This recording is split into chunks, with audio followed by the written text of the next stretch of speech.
Senhor, nós adoramos o Teu nome, nós Te bendizemos.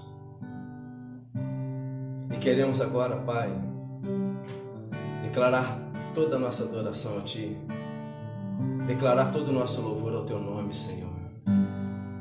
Que Tu possas, ó Deus, verdadeiramente transformar os nossos corações. Que Tu possas, Deus, habitar nesse lugar chamado nossa vida.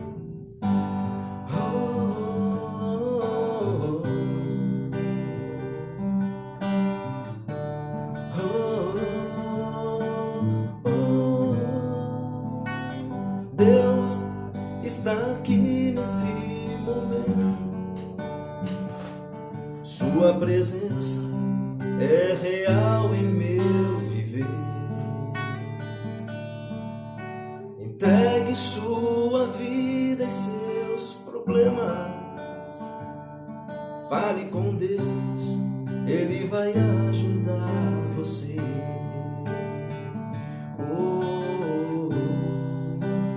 Deus te trouxe aqui para aliviar o teu sofrimento. É Ele autor da fé, do princípio ao fim, em todos os seus momentos. E ainda se vier noite traiçoeira, se a cruz pesada for, Cristo estará contigo. O mundo pode até fazer você chorar, mas Deus te quer sorrindo. E ainda se vier noite traiçoeira, se a cruz pesada for, Cristo estará contigo. O mundo pode até fazer você chorar, mas Deus te quer sorrindo.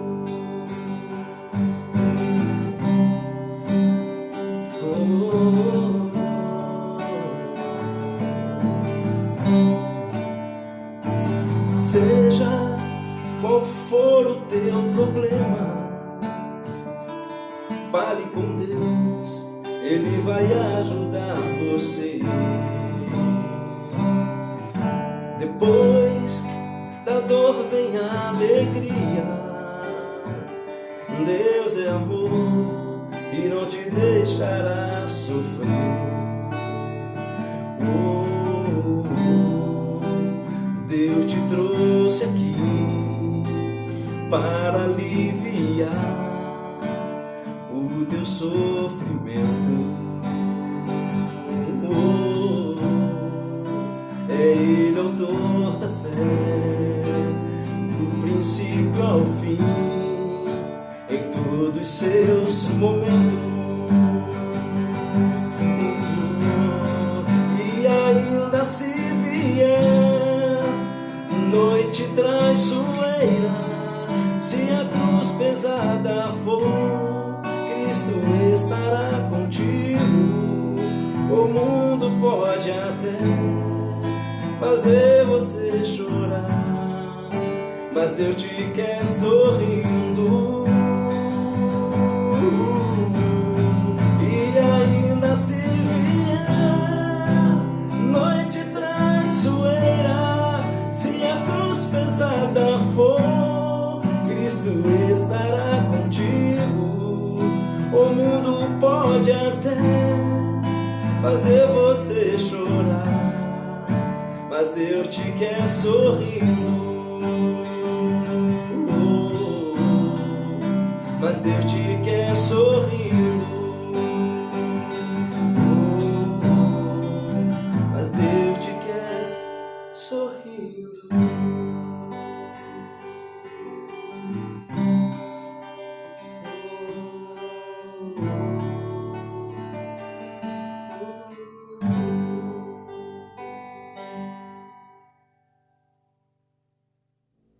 Queridos, graça e paz, Deus abençoe a vida de todos vocês mais uma vez.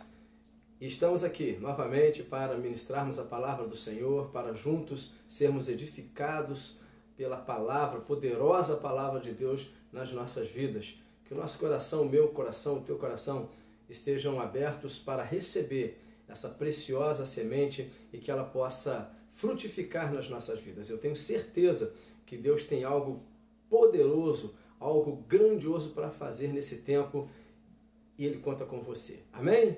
Louvado seja o nome do Senhor. Quero ainda, querido, nessa oportunidade, pedir para que você possa compartilhar essa mensagem nas tuas redes sociais, no meio dos teus amigos, para que o nome do Senhor possa ser exaltado, glorificado e trazer transformação na vida das pessoas. Num tempo tão obscuro ainda, né? Tantas dificuldades, tantas informações que a gente não sabe se são verdadeiras ou se não são.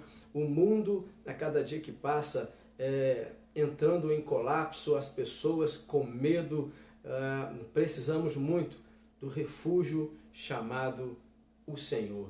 Ele é o nosso socorro bem presente na hora da angústia, é o que o salmista diz, não é? Então, que você possa divulgar a palavra do Senhor nesse tempo para as pessoas do seu convívio, do seu contato. Amém? No nome de Jesus, que Deus te abençoe, que Deus abençoe a tua família. Vamos orar, queridos? Senhor, meu Deus e meu Pai, uma vez mais, nos achegamos ao trono da Tua graça, clamamos por Tua misericórdia, clamamos por Tua presença. Senhor, que nesse tempo o coração dos Teus filhos esteja aquecido pela fé, pela confiança, pela ousadia de colocar em Tuas mãos toda a sua história. O Senhor é maravilhoso, o Senhor é poderoso para fazer infinitamente mais do que pedimos, do que pensamos, do que sonhamos. O Senhor é Deus altíssimo, o Senhor é Deus maravilhoso, e nós entregamos a nossa casa em Tuas mãos, nós entregamos a nossa história em Tuas mãos. Senhor, Tu és maravilhoso, e nós rendemos louvor, nós rendemos ações de graças ao nome daquele que é único, digno de receber toda a honra, toda a glória, todo o louvor, toda a exaltação. Que a casa dos meus irmãos agora, as suas famílias agora, estejam sendo restauradas, edificadas por Ti, ó Espírito de vida, e nós confiamos no Senhor, em nome de Jesus Cristo. Que a Tua palavra agora, ao ser ministrada aos nossos corações, possa produzir abundância de vida, Senhor. Assim oramos, Te dando honra, Te dando graça e louvor, em nome de Jesus. Amém. Queria que você abrisse a tua Bíblia, se você pode, lá em Gênesis, capítulo 47, no versículo 6, que diz assim: A terra do Egito está diante de tua face, no melhor da terra, faze habitar teu pai e teus irmãos. Habitem na terra de Gósen. E se sabes que entre eles há homens valentes, os porás por maiorais do gado, sobre o que eu tenho. Louvado seja o nome do Senhor. Nessa passagem aqui, querido, a palavra do Senhor está nos falando da fala, né, de José, quando ele está diante de Faraó, e num tempo maravilhoso da sua vida, da sua história, quando ele, depois de um determinado tempo, se torna o governador do Egito, e ele pode chamar a sua família num tempo tão cheio de caos, num tempo tão difícil, ele pode chamar a sua família para habitar com ele num lugar seguro, num lugar de providência de Deus. E o título que eu quero dar para essa mensagem hoje, para mim e para a tua vida: um lugar especial de Deus. Um lugar especial de Deus. Sabe, querido, quando eu estava orando, eu estava me lembrando de tantas e tantas informações que a gente tem recebido através das mídias, né? Há um medo na sociedade por causa dessa pandemia que está assolando o mundo. Há também as questões políticas que envolvem a nossa nação. Há tanta e tanta situação que nos deixa assim temerosos, não é? Um tempo em que éramos para estar fortalecidos, estamos vendo divisões, estamos vendo facções acontecendo, e o que enfraquece, né? Aquilo que não fortalece, enfraquece. E nós estamos vivendo um tempo em que o homem está sem norte, o homem está sem um lugar seguro. Eles falam, fica em casa, e aí você fica em casa e daqui a pouquinho você tem notícias de que pessoas em casa estão também sem segurança. Onde é o lugar seguro para nós? A palavra do Senhor nos fala aqui dessa terra chamada Gósen, um lugar escolhido para os escolhidos. Um lugar escolhido para os escolhidos. Deus tem sempre um lugar, querido, extraordinário para aqueles que depositam a sua confiança nele. Então que você possa confiar em Deus nesse tempo. E essa história nos fala de um homem chamado José, quando nós começamos a conhecer esse lugar.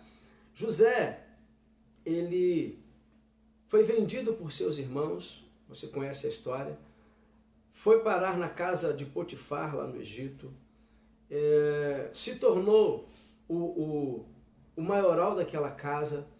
Potifar colocou José como governador de toda a sua casa. As coisas aconteceram de uma forma estranha. José é um homem que confiava em Deus, um homem que depositava a sua vida em Deus. Vieram acusações contra José e ele foi levado para a prisão, ele foi levado para o calabouço. Lá ele deu também um bom testemunho da palavra de Deus, ele deu um bom testemunho do Senhor na sua vida. E lá ele também recebeu o governo, através do carcereiro que ali estava, o governo daquele lugar.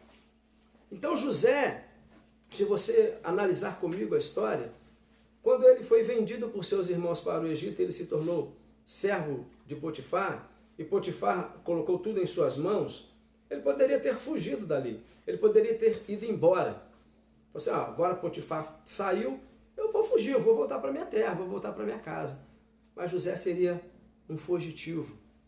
Fugitivos não conhecem a graça poderosíssima de Deus.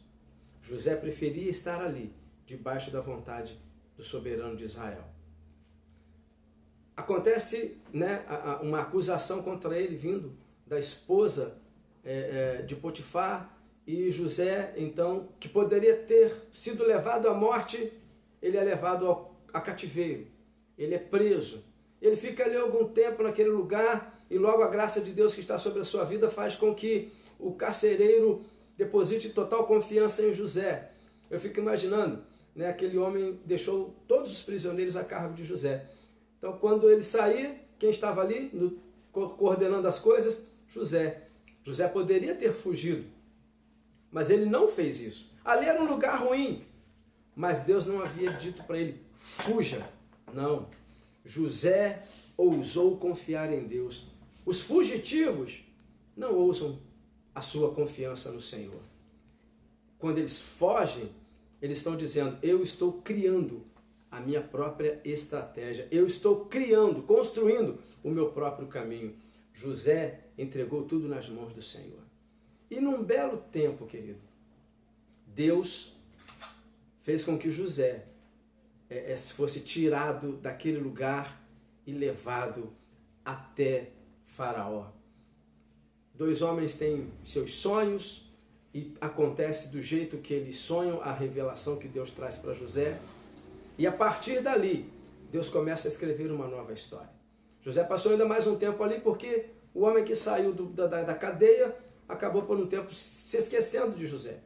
Mas Deus jamais se esquece dos seus. E num belo dia, aquele homem estava lá. Faraó teve um sonho. E ele se lembra.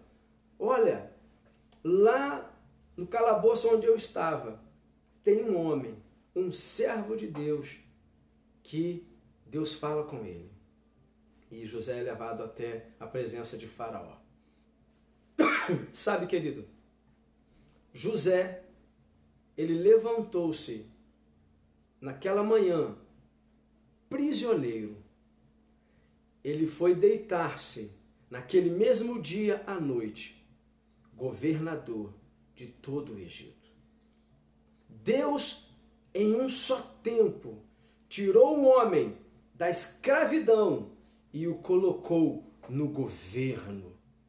Olha que coisa maravilhosa. Deus fez daquele que estava com a sua esperança aprisionada, Deus fez dele esperança para todas as nações. Quando nós confiamos no Senhor, nós nos tornamos esperança para as pessoas. Romanos, no capítulo 5, do versículo 3 até o versículo 5, o apóstolo Paulo escreve àquela igreja dizendo que nós nos gloriamos também nas tribulações, porque a tribulação produz paciência, a paciência produz experiência, a experiência produz esperança, e a esperança produz amor. Sabe por quê? Porque o amor de Deus está derramado em nossos corações pelo Espírito Santo. De tribulação a amor, os degraus que Deus foi estabelecendo, que Paulo diz isso.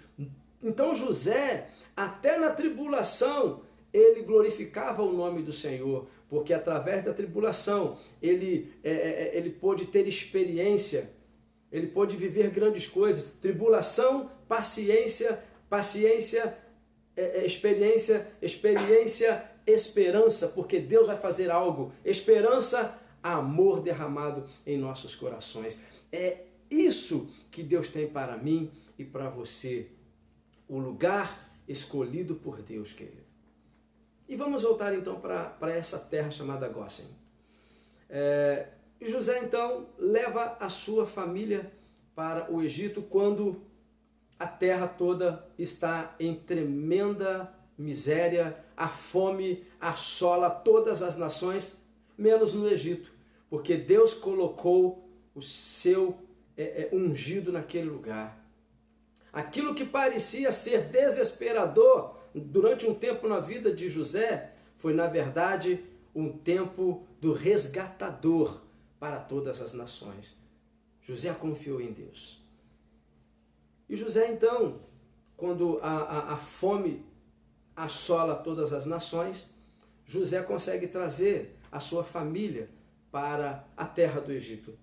E nesse versículo que nós lemos, é separado um lugar para José e para a sua família, para o seu pai, para os seus irmãos. O seu pai até que pensava que José já estava morto, porque lá atrás, lá muitos anos atrás, os seus irmãos, quando o venderam, falaram para o seu pai assim: olha, uma besta fera matou José. E apresentam as roupas rasgadas, manchadas de sangue. E Jacó, pai de José, fica de luto todo esse tempo, até que ele ouve que José está vivo e está esperando lá no Egito. Então vai aquela comitiva toda embora para o Egito. E eu começo a aprender algumas coisas com o lugar que Deus escolheu para nós. Querido, primeira coisa que eu aprendo nesse cenário bíblico: Deus sempre tem o melhor lugar para mim e para você. Esse lugar talvez aos nossos olhos não seja o melhor, mas é onde Deus vai produzir a boa, perfeita e agradável vontade dele. No versículo 47, no versículo 6, é dito que você terá, José, para a sua família, o melhor lugar. Isaías, no capítulo 1, no versículo 19, diz: se quiserdes e me ouvirdes, comereis o melhor dessa terra. Ouvir o Senhor, querer ouvir o Senhor, produz o melhor de Deus nas nossas vidas. Moisés estava lá no deserto. Talvez você vai dizer assim para mim: mas deserto não é um bom lugar, pastor Mazinho. Deserto é um lugar de escassez absoluta. Mas foi no deserto que o povo de Israel e Moisés vivenciaram milagres extraordinários. Foi no deserto que a boa e poderosa mão de Deus se manifestou de forma incomparável. Não era então o melhor lugar? O melhor lugar é onde Deus pode promover a sua graça nas nossas vidas, querido.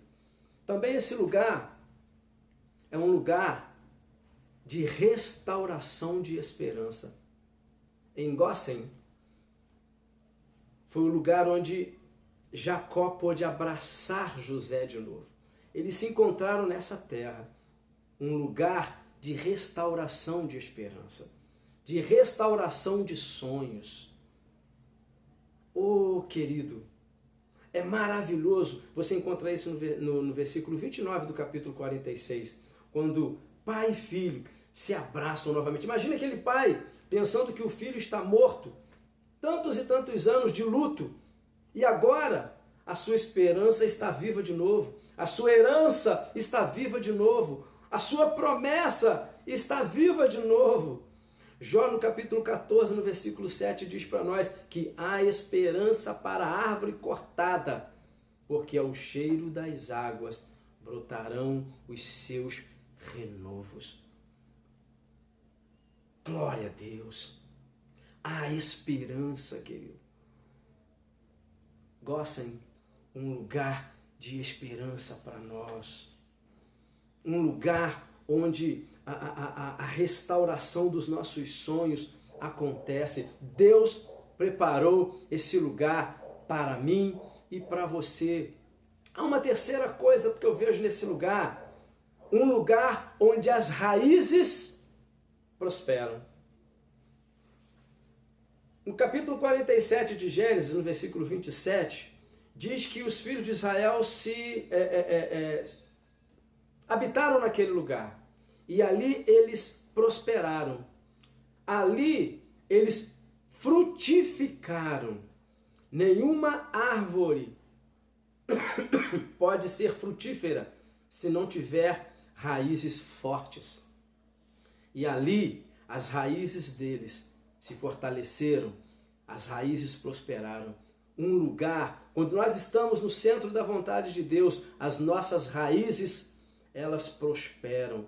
No Salmo 92, no versículo 12 ao 14, diz que o justo florescerá como a palmeira, crescerá como o cedro do Líbano. Os que estão plantados na casa do Senhor, nos átrios do nosso Deus, estes, ainda na velhice, darão frutos viçosos e florescentes. Que maravilha! Quando as nossas raízes estão no lugar certo, estão em Jesus Cristo, o Senhor, estão na vontade de Deus. É isso que Deus tem para nós. Mas esse lugar também é um lugar desprezível para o pecado. Em Gênesis 46, no versículo 34, diz que ali eles poderiam criar as suas ovelhas. Os pastores poderiam criar os seus gados. E diz ali também que o pastor de ovelhas era abominação para os egípcios. Então, quando eles olhavam para aquele lugar, eles não gostavam daquele lugar, porque aquele lugar era para eles uma abominação. Mas veja bem, era um lugar de grande prosperidade de Deus.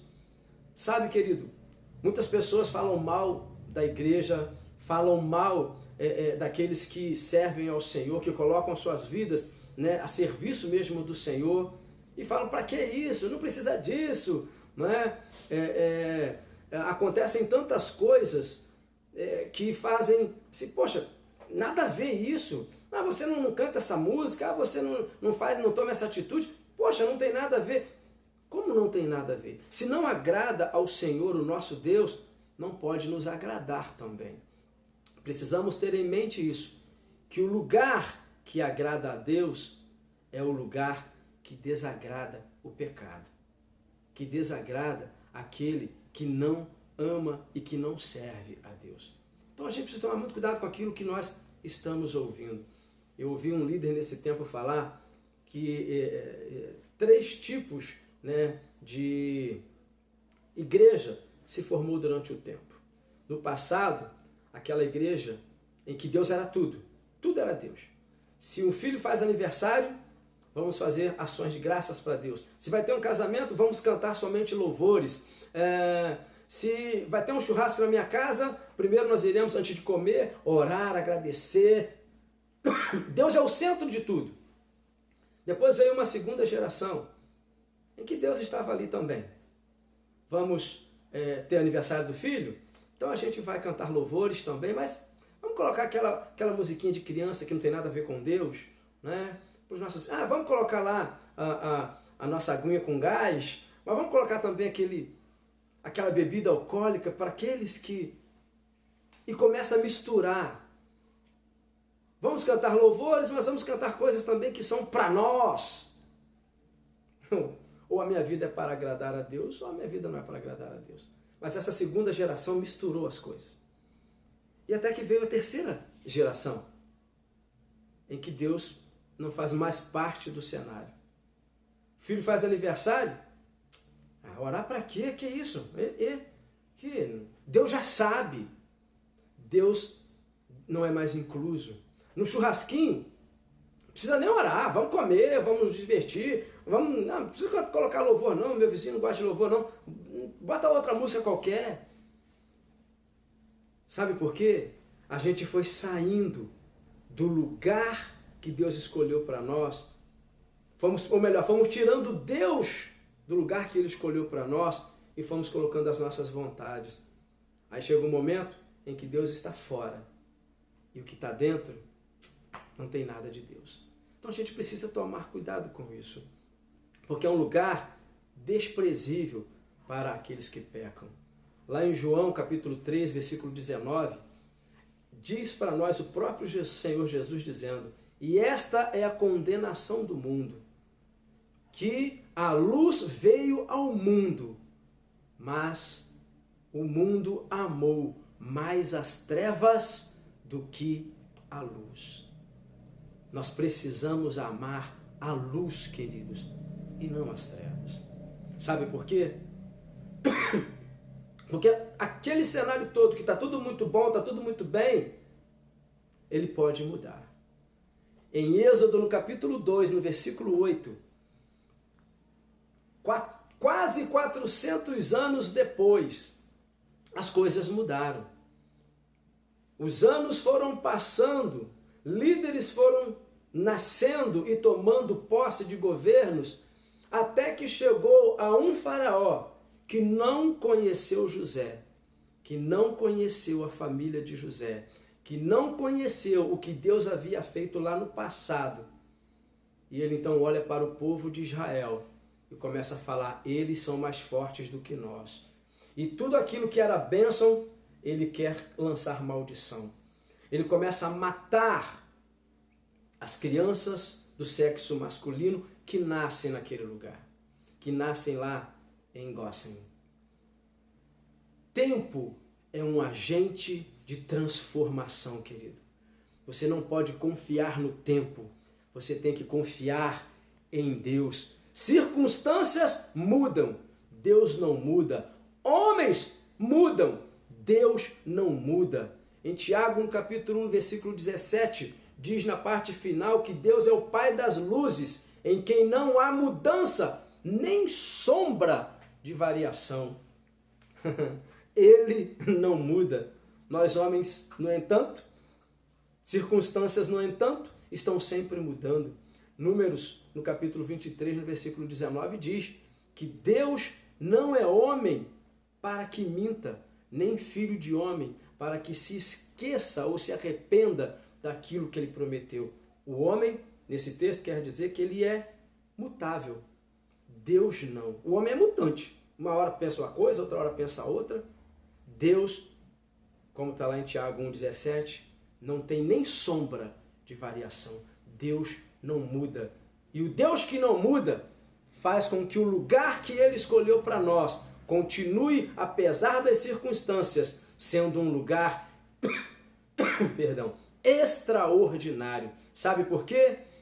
Porque lá em Êxodo, no capítulo 8, no versículo 22, diz que a praga dos piolhos, né, ou das moscas, não se achegou àquele lugar.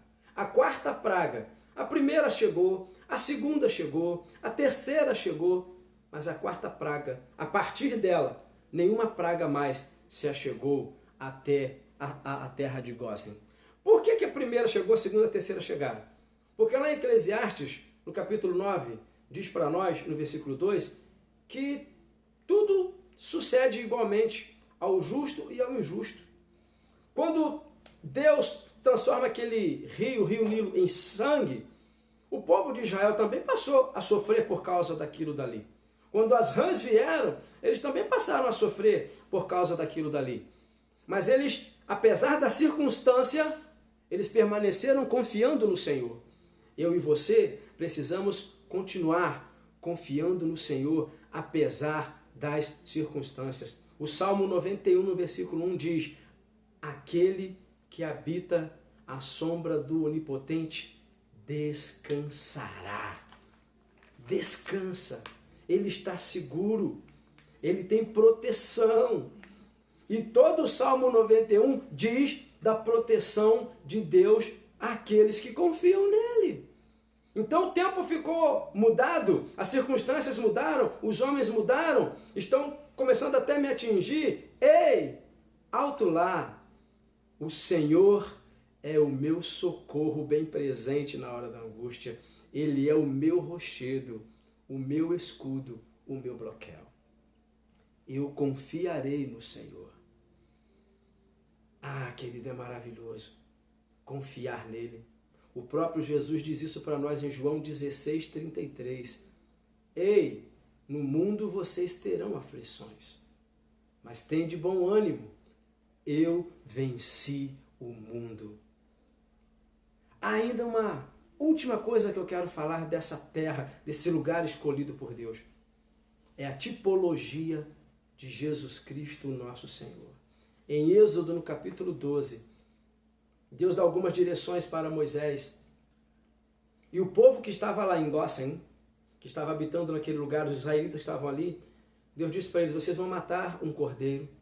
E essa vai ser a última praga que virá sobre o Egito. A esmagadora. Ela não vai atingir você. Se você matar um cordeiro, pegar o sangue desse cordeiro e derramá-lo sobre os umbrais das portas das suas casas, quando o anjo passar, o anjo da morte passar, ele vai ver o sangue nos umbrais das portas.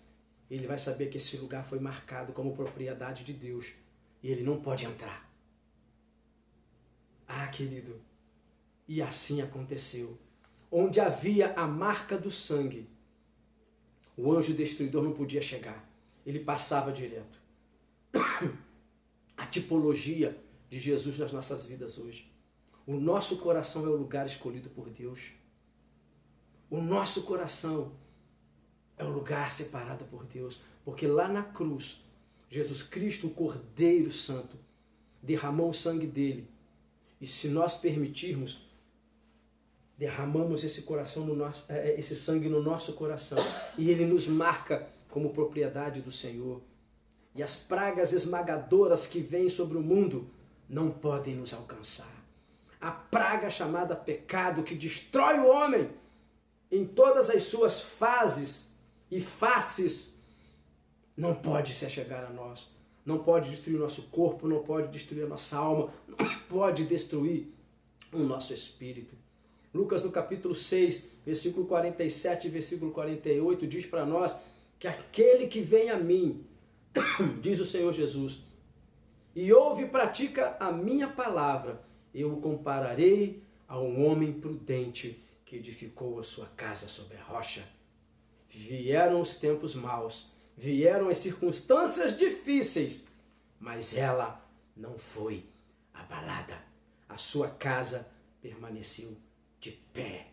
Os que estão em Cristo viverão grandes e extraordinárias conquistas, querido. É esse lugar que Deus tem separado para mim e para você. Um lugar chamado Jesus Cristo, o Senhor,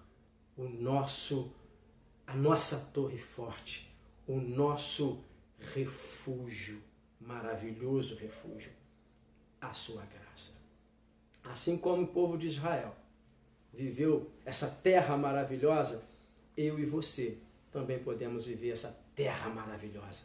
Permita que Jesus Cristo seja o Senhor do teu coração. Receba essa palavra e que o Senhor te abençoe. Em nome de Jesus Cristo. Senhor, uma vez mais nós te adoramos, porque o Senhor tem preparado um lugar maravilhoso para nós. Jesus Cristo diz que na casa de meu Pai há muitas moradas, há um lugar seguro para nós, lá em João 14. E Senhor, eu creio que esse lugar seguro é a Tua presença. Então, Senhor Jesus Cristo, venha e coloque a Tua presença na minha vida, na vida da minha família, nas famílias que estão recebendo essa palavra agora, que a Tua presença seja o lugar seguro, o lugar secreto, onde o pecado não nos alcançará, onde os nossos sonhos não serão destruídos, onde a nossa vida triunfará, mas não em nós, em Ti, porque a Tua presença é que gera vida e vida com abundância. Nós precisamos de Ti, Senhor, e nós abrimos o nosso coração para que Tu faças a Tua morada em nós. Senhor, nós Te queremos, nós Te amamos e nós marcamos a nossa vida com o Teu sangue. Nós somos propriedade exclusiva do Senhor. Muito obrigado. Graças a Deus. Eu deixo para você essa última palavra. 1 Pedro capítulo 2, versículo 9. Eu e você somos sacerdócio real, nação santa, povo de propriedade exclusiva do Senhor. E nós somos aqueles que anunciarão as maravilhas daquele que nos tirou das trevas e nos colocou na sua maravilhosa luz, um lugar seguro. Deus te abençoe.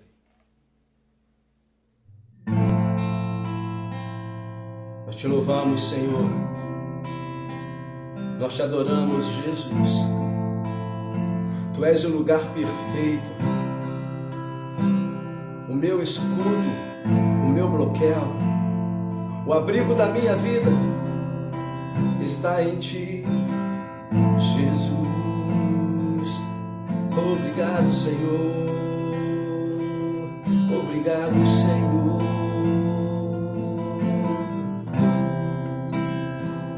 Há um lugar de descanso em Ti. Há um lugar de refrigério em Ti.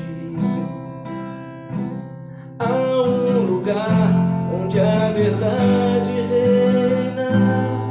Esse lugar é no Senhor. Há um lugar onde as pessoas não influenciam. Há um lugar onde eu ouço Teu Espírito. Há um lugar de vitória em meio à guerra. Esse lugar é no Senhor. Esse lugar é no Senhor. Esse lugar é no Senhor. Esse lugar é no Senhor.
Esse